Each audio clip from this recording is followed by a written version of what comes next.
So welcome to the Center for Spiritual Living, Southeast Louisiana. We're so grateful that you could be here today with us on Facebook Live. Here at the Center, we are radically inclusive, spiritual renegades who are healing hearts and creating connections. And we encourage everyone to live in enthusiastic expectancy of their good. So let us begin with prayer. We just take a deep, nourishing breath.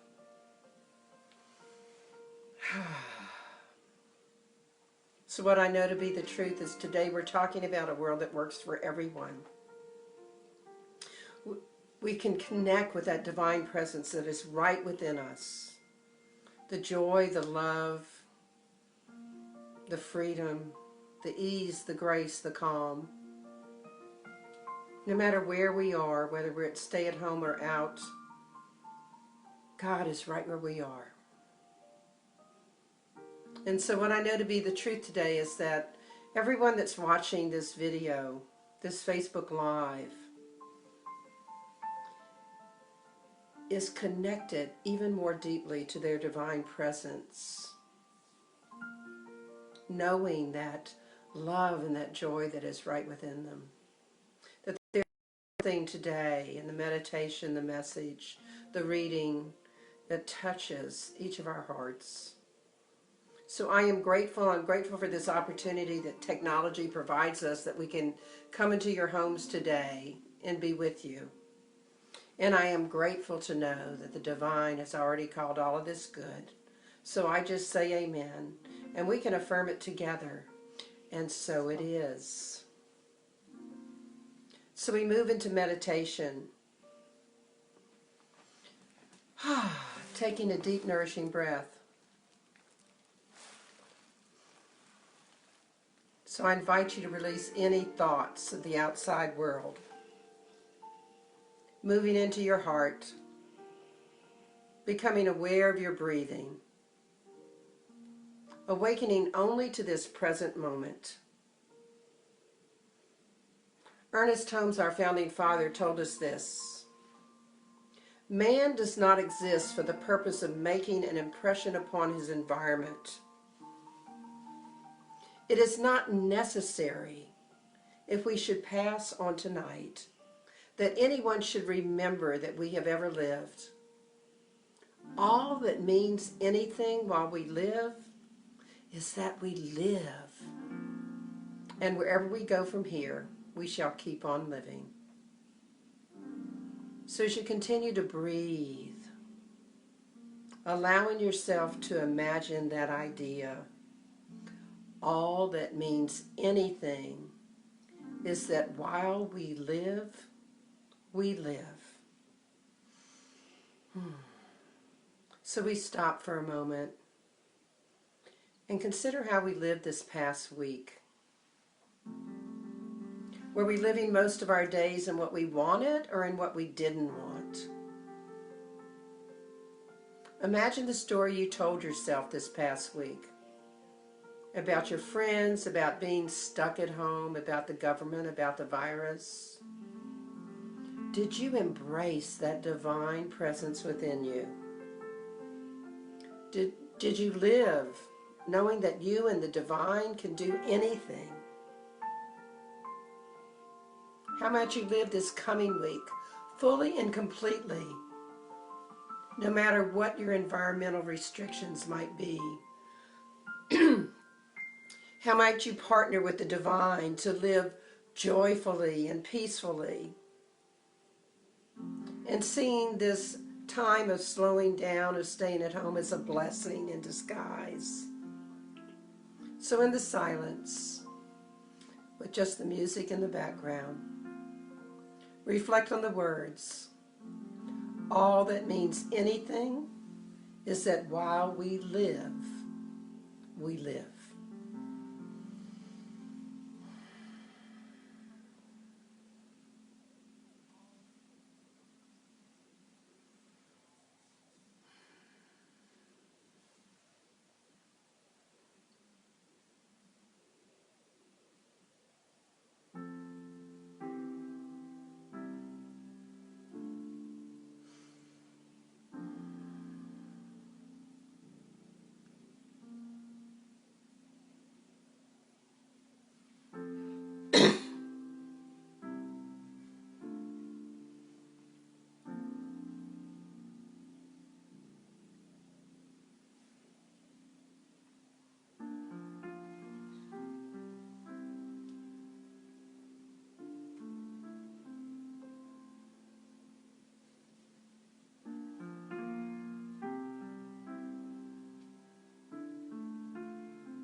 So as we come back now to this moment in time,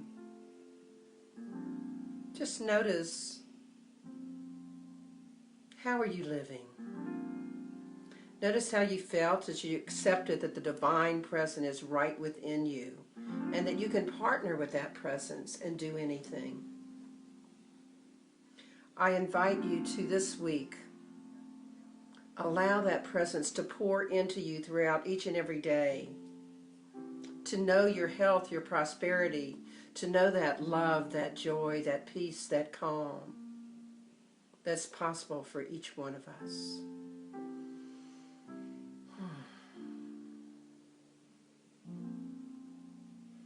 And so Bob Wirtz has our reading today. It's a poem by Rumi called The House Guest.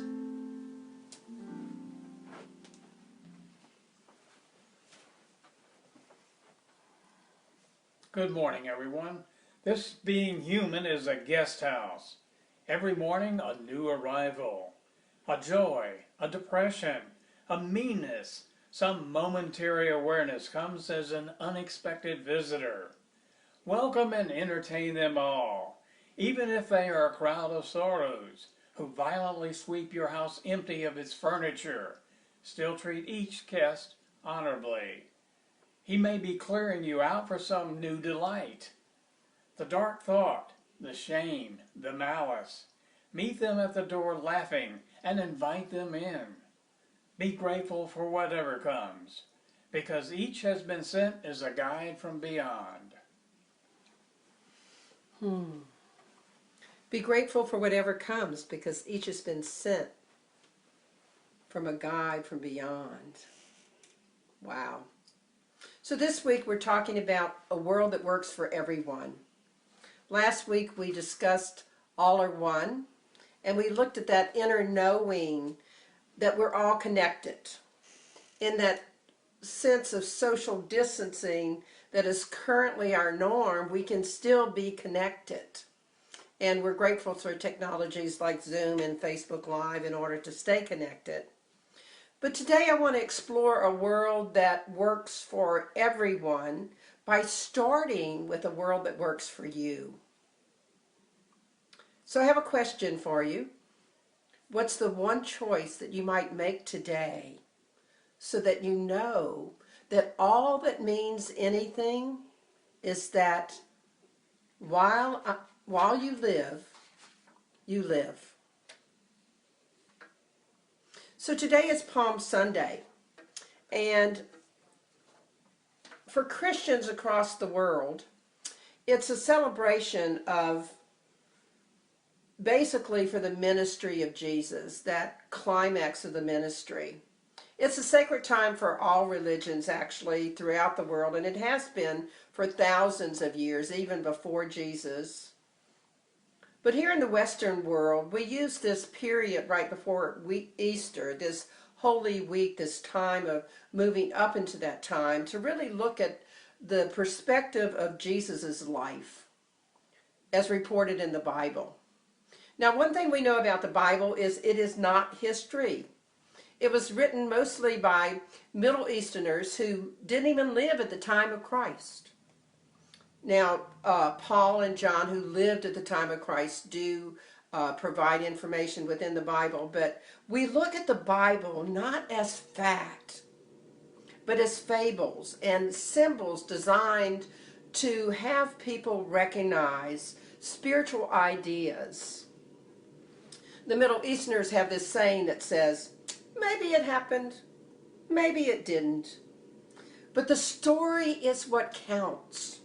Not the facts, not the fables, it's the story. In religious science, we view the Bible metaphysically or metaphorically, and the story is one that we believe is the evolution of consciousness. A story in which you and I, indeed actually everybody on the planet, are the main characters, and all the other characters are aspects of ourselves. So today I'd like to concentrate on the events of Palm Sunday and the ones that led up to Palm Sunday and their relationship to our lives. And in case you don't remember the stories, it really started when Jesus raised Lazarus from the dead in Bethany, which is only a couple miles from Jerusalem. The story itself is very powerful for us right now. And I'd like to relate it as John related it in the Bible. Jesus, once more deeply moved, came to the tomb. It was a cave with a stone laid across the entrance. "Take away the stone," he said. "But Lord," said Martha, who was the sister of the dead man, "by this time there's a bad odor. He's been in there for 4 days." And then Jesus said, "Did I not tell you that if you believe, you will see the glory of God?" So they took away the stone. And as they were doing that, Jesus looked up and said, "Father, I thank you that you have heard me. I know that you always hear me, but I say this for the benefit of the people standing here, that they may believe that you sent me." And when he had said this, Jesus called in a loud voice, "Lazarus, come out." And the dead man came out. His hands and feet were wrapped in strips of linen, and a cloth was over his face. And Jesus said to the people, "Take off the grave clothes and let him go." I'd like us to look at that story for a moment, for what it has to say to us. Lazarus had been entombed for 4 days. And most of us here have been in stay-at-home mode for almost 14 days. This shelter in place. What's happening as we're in this tomb?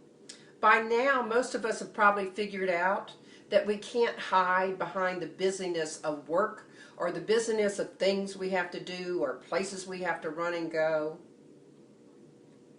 Martha was afraid of a bad odor. But perhaps the truth is that there's a bad odor for us because we have something entombed that it's now time to face. We have to face these things for ourselves that perhaps we have set aside, perhaps we have let die. This time of being at home is our opportunity to raise up whatever the Lazarus within us might be. I'm curious what it is within you that perhaps you've let die or perhaps you've ignored. And maybe it's possible that you let it die or you ignored it because you didn't think you were good enough, you didn't think you were smart enough, you didn't have enough money. Whatever the reason, now's the time to face your Lazarus. What in your life have you let die or not dealt with that is not really the truth? It's just a story. What is in your tomb that you want to roll away that stone from and allow the light of new thinking, of new beliefs to shine upon it? What do you want to resurrect right now? And allow that grave clothes to be stripped from it. What is it wrapped in that you want to unwrap it from so that you can let it be? Imagine if we each decided to bring forth the best of ourselves and believe in all that we could be. Imagine if we rolled away the stone from the things that we were hiding, took off the grave clothes, and let them be. And while you're pondering that, let me just tell you that there is the rest of the story. Whenever Jesus had done this with Lazarus, he was smart enough to know that the Pharisees weren't going to like it. And so he actually left for a while. He played it cool. He withdrew from that town and went to the town of Ephraim. And he actually stayed there until 6 days before Passover. And then he returned and went to the home of Martha and Lazarus, who created a huge feast for him. But in the meantime, the Pharisees had become very afraid of Jesus' growing popularity. They were threatened by his position within the people. And if the people no longer respected their authority, what they believed was that their power and the nation of Israel would no longer retain its autonomy. So the chief priests and the Pharisees, suspecting that Jesus might come for the Passover, put out the word to let them know if he showed up, to let them know. And there was this anticipation of, will he come? Will we have an opportunity to do something about it? And Jesus came. He rode into town on a donkey. Everyone was cheering. And at the same time that he was riding into one end of town on a donkey, Pontius Pilate and his large group of soldiers on these huge horses were riding into the same town from the other direction, in force, to deal with Jesus. The crowds who had flocked into Jerusalem for the Passover heard that Jesus was coming, and the story about Palm Sunday is that they all came and they laid palms at the feet of the donkey as he was riding into town. And he fulfilled a prophecy that they had heard of. Do not be afraid. See, your king is coming, mounted on the colt of a donkey. And the Pharisees said, look at this. There's nothing we can do. Look, the whole world is running to Jesus. But Jesus knew exactly what he was going into. He came from a position of power, knowing the power within him and the deep knowing of strength, while Pontius Pilate and his group were coming from a position of force, trying to force something to happen. Now, you might remember that a donkey is an animal that we call a burden of beast. He's hardworking, he's got willpower, dedication towards getting things where they need to be. And yes, the donkey's a little bit stubborn. But what's true about a donkey is that we use them when we're climbing in the high mountains because they are sure-footed. They know exactly how they're going and where they're going. They are sure-footed. So this story is not about the palms that were laid at the feet of Jesus. The story is really about genuine power versus force, about strength and courage versus misconception and egos, about devotion versus appearances. Because the Pharisees were literalists. They were all about appearances, all about rigid order and the status quo. Metaphysically, we might say that they represent our slavish devotion to that race mind, that thought of all the people that are outside of ourselves. But for them, it truly was about power and about appearances. Apparently, the Pharisees had never heard or didn't agree with the words of our founding father, Ernest Holmes, who said this. And this is the extended quote that you heard part of in the meditation. Man does not exist for the purpose of making an impression upon his environment. He does not exist to express himself in and through his environment. There is a great difference. Man does not exist to leave a lasting impression upon his environment, not at all. It is not necessary that we leave any impression.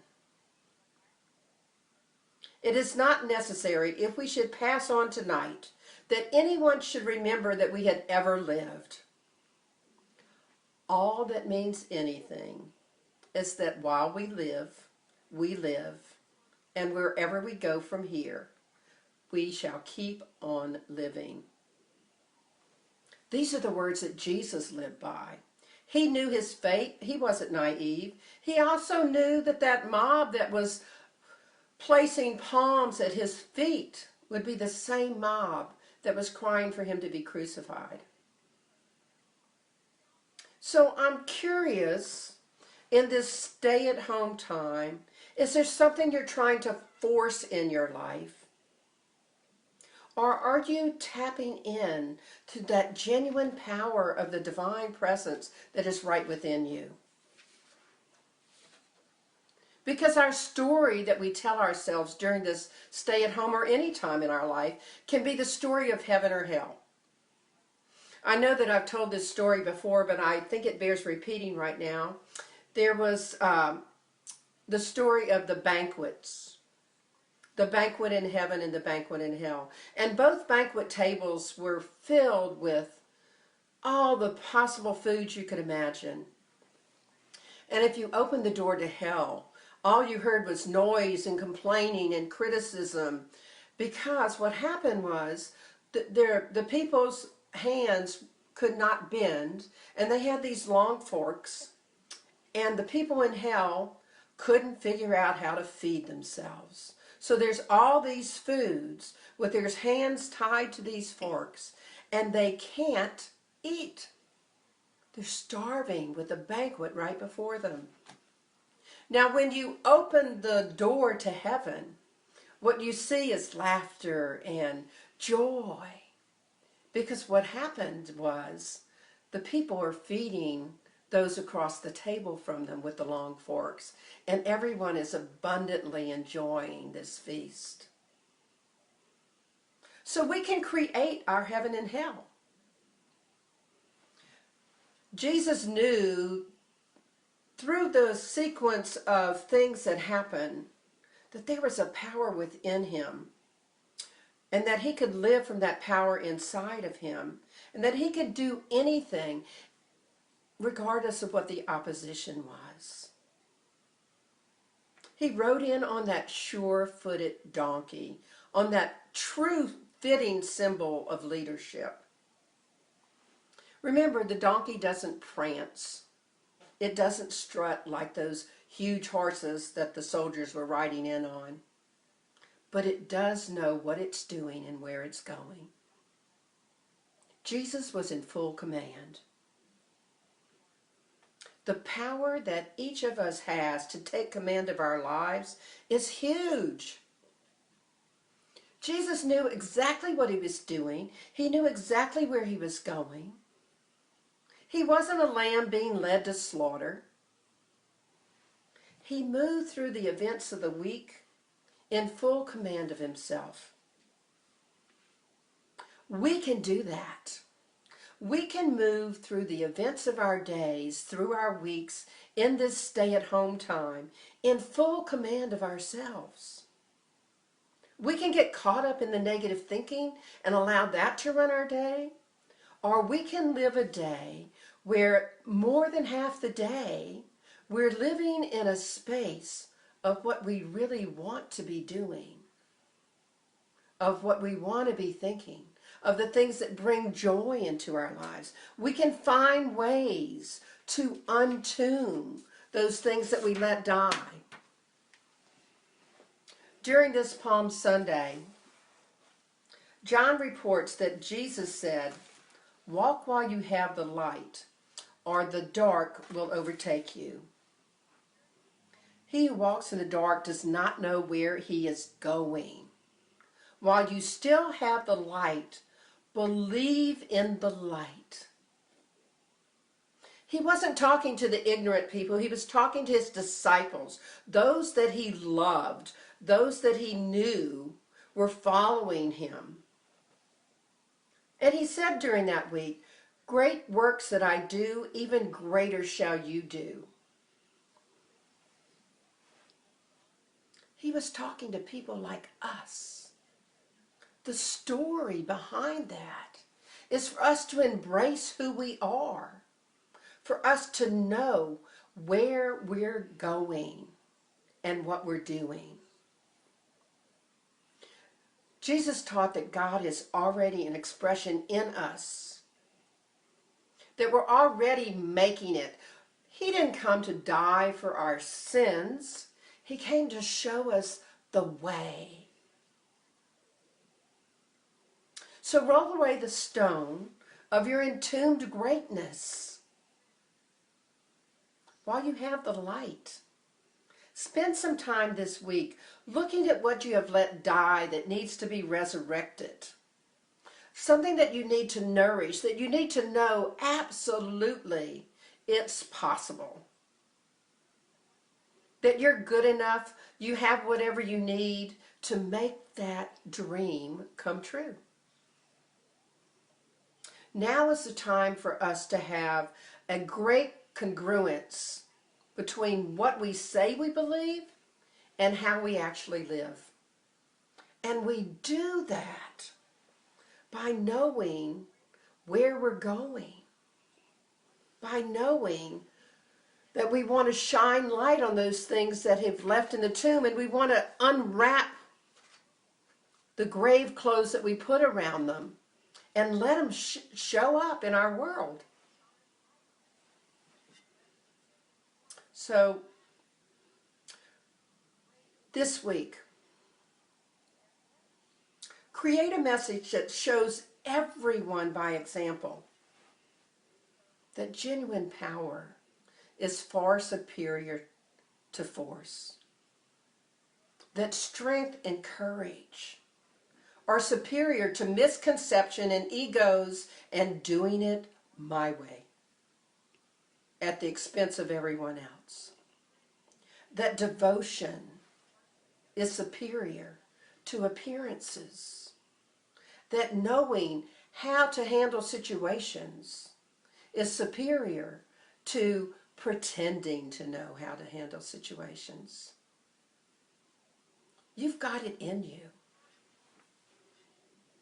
The way that we create a world that works for everybody is to set the example that we absolutely know that genuine power overcomes force always. So Holmes tells us, well, let me start back.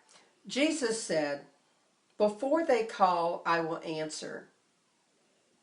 And while they are speaking, I will hear." Ernest Holmes provides a look at those words, and he says this: "The shifting of a burden is important for when we feel isolated, alone, and struggling against tremendous odds, when we are not equal to the task before us. We shift the burden to know that before they call, I will answer. The divine is listening.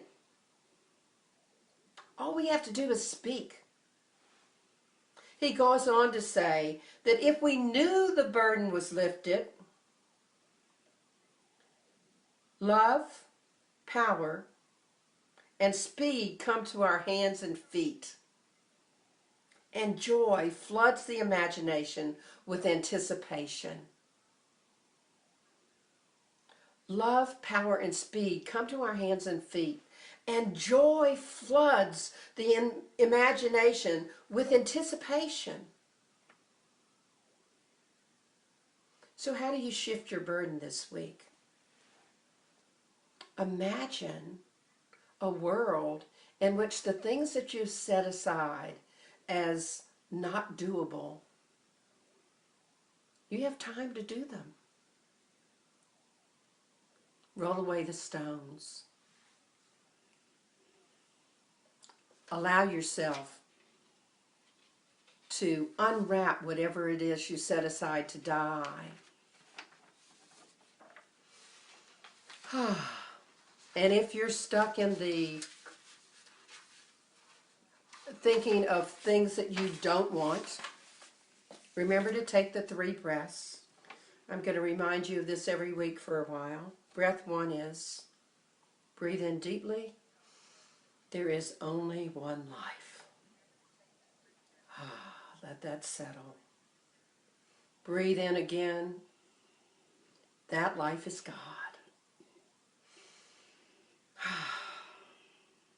And breathe in a third time. That life is my life now. So I have 2 challenges for you this week. One is to remember that all that means anything is that while you live, you live. So roll away the stone of your tomb, resurrect what it is you let die, and know that you can brush off the grave clothes and let it live like Lazarus. And the second one is to continue to pray each day, to take 10 minutes out of your day and pray that this virus is reducing by 10%. Because when 2 or more of us are praying, even before we speak, God hears us. But while we're speaking, the divine is listening. Thank you so much for joining us today. I'm so glad that you were able to be here. And we are in a place of time offering, and I want to remind you that our expenses continue while we are moving through this Facebook Live phase. We have this saying that from the love of pure spirit within me, I bless the gift. I'm blessing the gifts that have come to me this week via the mail, and you can go out to our website and find that. And our offertory blessing is this. From the love of pure spirit within me, I bless this gift. I send it forth to heal, bless, and prosper. It does good work in the world and returns to me, multiplied abundantly. So I invite you to find a way to help donate. There's a donate button right here on the website, which is at the CSL Southeast spelled out, LA.org. If you go out and look for Center for Spiritual Living Southeast Louisiana, it will actually bring you to our website.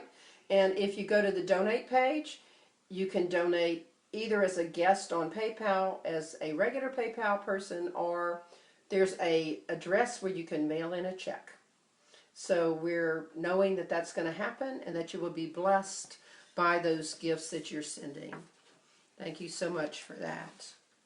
And I want to let you know that at 11:30 we have a special session where you can come. This is our form of community time together. It's on a conference call. This is also on our Facebook page. If you don't have the number, you could find it there. 515-604-9000. And there is a participation code that you need. And so when you dial in, it'll just ask you for the participation code. You put it in with the pound sign after it, and you can join our discussion. We've been having some great discussions, so I'm hoping that you'll have time to do that. So until we meet again, may you be wrapped in the arms of loving kindness, and may you go roll away that stone and resurrect whatever it is that you've let die, that's a dream, and let it come true. Thank you very much. See you soon.